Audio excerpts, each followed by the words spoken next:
Buenos días, nos encontramos nuevamente y nos reavivamos juntos con la palabra del Señor. Por fin hemos llegado al sexto día de la semana, el último día de trabajo. Hoy entreguemos toda nuestra carga al Señor para que se haga su voluntad y no la nuestra.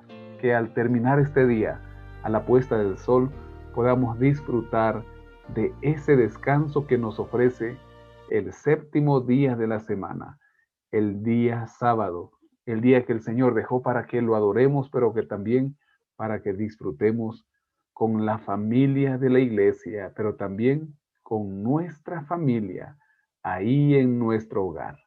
Hoy nos corresponde estudiar el capítulo número 7 del Evangelio de Lucas. En este, el evangelista nos narrará dos acontecimientos que solamente él los narra y no los otros evangelios. Pero antes de este estudio, empecemos juntos en oración. Oh Padre Celestial, gracias Señor. A ti Señor te damos la honra y la gloria, porque eres el dueño de todo cuanto existe, del universo, pero también Señor eres el dueño de nuestras vidas. Estamos conscientes que sin ti no somos nada, que sin ti no podemos llegar a mayor lugar. Podemos tener muchos sueños y propósitos, pero solo cuando los ponemos en tus manos se cumplirán. Hoy, Señor, llegamos a este sexto día de la semana solo por tu misericordia y por tu gracia. Queremos entregarlo en tus manos, queremos hacer tu voluntad. Y en este momento queremos reavivarnos con tu palabra, queremos escuchar tu voz. Por eso pedimos, Señor, tu Espíritu Santo, en el nombre de Jesús. Amén. Amén. Así empezamos nuestro estudio de hoy. Después que terminó todas sus palabras al pueblo que lo oía, entró en Capernaum, y el siervo de un centurión, a quien éste quería mucho, estaba enfermo y a punto de morir. Cuando el centurión oyó hablar de Jesús, le envió unos ancianos de los judíos, rogándole que viniera y sanara a su siervo. Ellos se acercaron a Jesús y le rogaron con solicitud, diciéndole: es digno de que le concedas esto, porque ama a nuestra nación y nos edificó una sinagoga.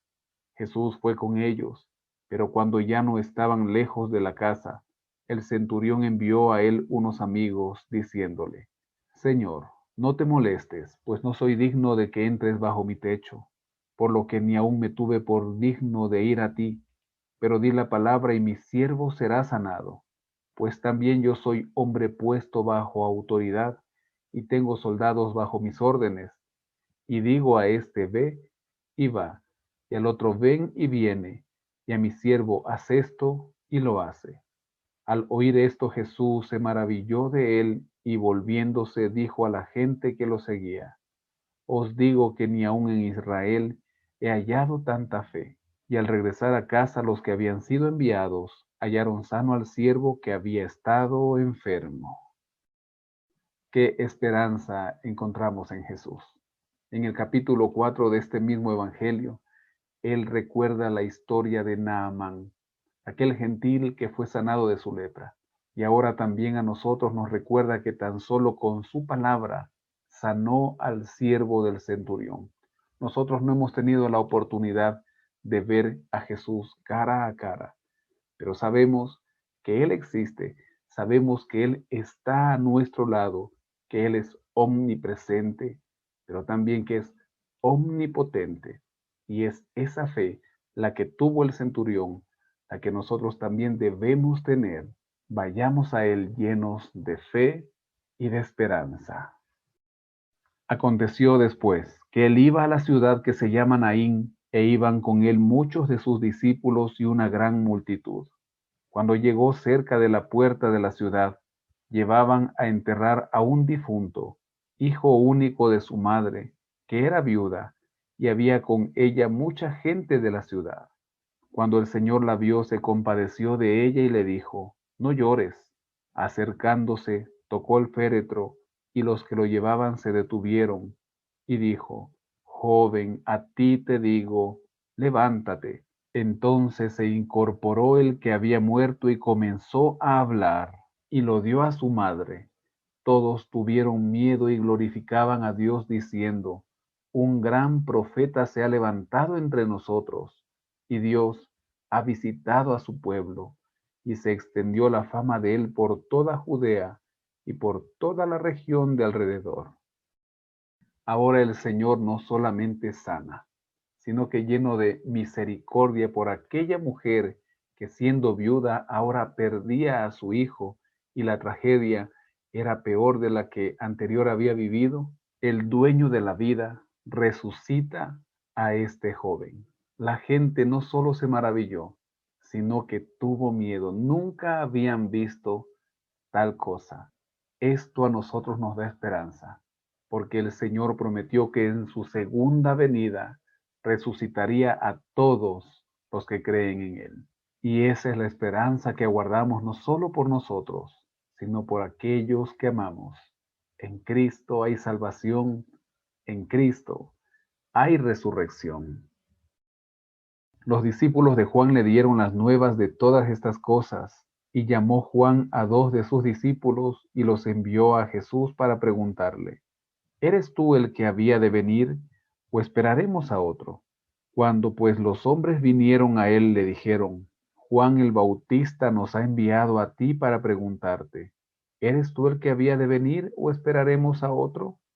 En esa misma hora sanó a muchos de enfermedades, plagas y espíritus malos, y a muchos ciegos les dio la vista. Respondiendo Jesús les dijo, id, haced saber a Juan lo que habéis visto y oído. Los ciegos ven, los cojos andan, los leprosos son limpiados, los sordos oyen, los muertos son resucitados, y a los pobres es anunciado el Evangelio. Y bienaventurado es aquel que no haya tropiezo en mí. Juan el Bautista se encontraba preso en la cárcel. Él había anunciado que preparaba el camino de uno que vendría después de él, que preparaba el camino del Mesías. Pero las expectativas de Juan no estaban cubiertas, así que envía a sus discípulos para que pregunten a Jesús si él era el que había de venir. Jesús cita el libro de Isaías, el capítulo 35, versículos del 4 hasta el 6. Así como un escrito está, Jesús le envía la respuesta a Juan el Bautista, que él era el Cristo. En él se cumplía lo dicho por los profetas. Cuando se fueron los mensajeros de Juan, comenzó a hablar de Juan a la gente. ¿Qué salisteis a ver al desierto? ¿Una caña sacudida por el viento? ¿O qué salisteis a ver? ¿A un hombre cubierto de vestiduras delicadas? Pero los que tienen vestidura preciosa y viven en deleites, en los palacios de los reyes están. Entonces, ¿qué salisteis a ver? ¿A un profeta? Sí, os digo, y más que profeta. Este es de quien está escrito. Yo envío mi mensajero delante de tu faz, el cual preparará tu camino delante de ti. Os digo que entre los nacidos de mujeres no hay mayor profeta que Juan el Bautista, y sin embargo, el más pequeño en el reino de Dios es mayor que él. El pueblo entero lo escuchó, incluso los publicanos justificaron a Dios bautizándose con el bautismo de Juan, pero los fariseos y los intérpretes de la ley desecharon los designios de Dios respecto de sí mismos y no quisieron ser bautizados por Juan. Agregó el Señor, ¿a qué pues compararé a los hombres de esta generación? ¿A qué son semejantes? Semejantes son a los muchachos sentados en la plaza, que se gritan unos a otros y dicen, os tocamos flauta y no bailasteis, os entonamos canciones de duelo y no llorasteis. Vino Juan el Bautista, que ni comía pan ni bebía vino, y decís, demonio tiene. Vino el Hijo del Hombre que come y bebe y decís, este es un hombre comilón y bebedor de vino, amigo de publicanos y de pecadores, pero la sabiduría es justificada por todos sus hijos. Nada contentaba a aquella generación, y el Señor los confronta. Les indica que la profecía de Malaquías se había cumplido en Juan el Bautista. La Biblia de Andrews nos menciona al respecto. La singularidad de Juan consistió en que se le dio el honor especial de preparar el camino del Señor. Irónicamente, Juan nunca tuvo la oportunidad de presenciar las obras poderosas de Jesús ni de participar en los triunfos de su resurrección o su obra por medio de la iglesia. Juan fue un mayor profeta por el sencillo hecho de preparar el camino de Cristo. Y como menciona el versículo 35, la sabiduría es justificada por todos sus hijos. Todo aquel que acepta al Señor es llamado Hijo de Dios. Aquel es sabio en Cristo Jesús. Uno de los fariseos rogó a Jesús que comiera con él, y habiendo entrado en casa del fariseo, se sentó a la mesa.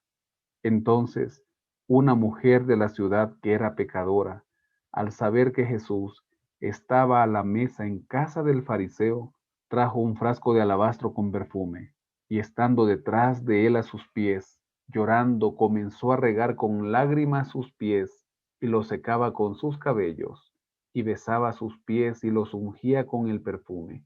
Cuando vio esto el fariseo que lo había convidado, dijo para sí: si éste fuera profeta, conocería quién y qué clase de mujer es la que lo toca, porque es pecadora. Muchas veces invitamos a Jesús a entrar en nuestra vida, a entrar en nuestra casa, pero no creemos en Él. Este fariseo invita a Jesús a comer con él, pero cuando esta mujer entra y unge a Jesús, él sabía a qué se había dedicado esta mujer. Y ahora dice, si éste fuera profeta, supiera qué clase de mujer es. Pero el Señor le demuestra que sí era profeta, y más que profeta. Entonces respondiendo Jesús le dijo: Simón, una cosa tengo que decirte. Y él le dijo: Di, maestro. Un acreedor tenía dos deudores, uno le debía 500 denarios y el otro 50. No teniendo ellos con qué pagar, perdonó a ambos. Di pues, ¿cuál de ellos lo amará más? Respondiendo Simón dijo: Pienso que aquel a quien perdonó más. Él le dijo: rectamente has juzgado. Entonces, mirando a la mujer, dijo a Simón: ¿ves esta mujer? Entré en tu casa y no me diste agua para mis pies, pero ella ha regado mis pies con lágrimas y los ha secado con sus cabellos. No me diste beso, pero ella desde que entré no ha cesado de besar mis pies. No ungiste mi cabeza con aceite, pero ella ha ungido con perfume mis pies. Por lo cual te digo que sus muchos pecados le son perdonados, porque amó mucho, pero aquel a quien se le perdona poco, poco ama. Y a ella le dijo: tus pecados te son perdonados. Los que estaban juntamente sentados a la mesa comenzaron a decir entre sí: ¿quién es este que también perdona pecados? Pero él dijo a la mujer: tu fe te ha salvado, ve en paz. El Señor vino por los pecadores, así que entra en la casa de este fariseo, pero este cuestiona a Jesús. Así que Jesús le cuenta aquella historia, y el fariseo está consciente que aquel a quien más se perdonó es aquel quien más amará. Entonces el Señor con mucho amor ve a aquella mujer y ahora cuestiona él al fariseo: entré y tú no lavaste mis pies, pero ella los ha lavado con sus lágrimas. Y así continúa mencionando todo lo que ella había hecho en ese ungimiento con ese perfume carísimo. Y luego le dice: tus pecados te son perdonados. Ella podía salir de aquel lugar en paz, porque eso era lo que deseaba. Su vida necesitaba perdón. Y nosotros hoy cuestionamos al Señor. Déjeme decirle que posiblemente no estamos cuestionando al Señor, pero estamos cuestionando a su iglesia. Y cuando nosotros cuestionamos a la iglesia, estamos también cuestionando al Señor de la iglesia, estamos cuestionando al novio, estamos, al igual que el fariseo, cuestionando a Cristo. Hoy digámosle al Señor, Señor, ayúdanos a entender tu palabra al punto que tenga esa fe, que pueda ser sanado, que los milagros puedan ser una realidad en mi vida y en la vida de aquellos a quien testifico de ti. Terminemos juntos en oración. Oh Padre Celestial, gracias Señor por tus misericordias. Gracias por tu amor, porque a pesar de ser pecadores indignos, tú miras en nosotros. Vemos cómo nuestro Salvador Jesús obró milagros cuando estuvo acá. Y esos mismos milagros puede obrar en nuestras vidas, porque desde tu trono celestial, Señor, tú puedes enviar a que se haga el milagro. Tú puedes responder aquello que necesitamos. Pero, Señor, que el principal milagro sea ese cambio de vida que necesitamos hoy. Bendice a mis amigos que oran junto a mí. Bendice cada pedido que está puesto en el chat de este canal. Bendice, Señor, cada madre y padre que sufre por sus hijos. Bendice cada esposo o esposa que desea restaurada su relación. Restaura, sana y salva, mi Señor. Te lo ruego en el nombre de Jesús. Amén. Que el Señor le guarde, tenga una excelente jornada, un bendecido día de preparación. Pronto será sábado.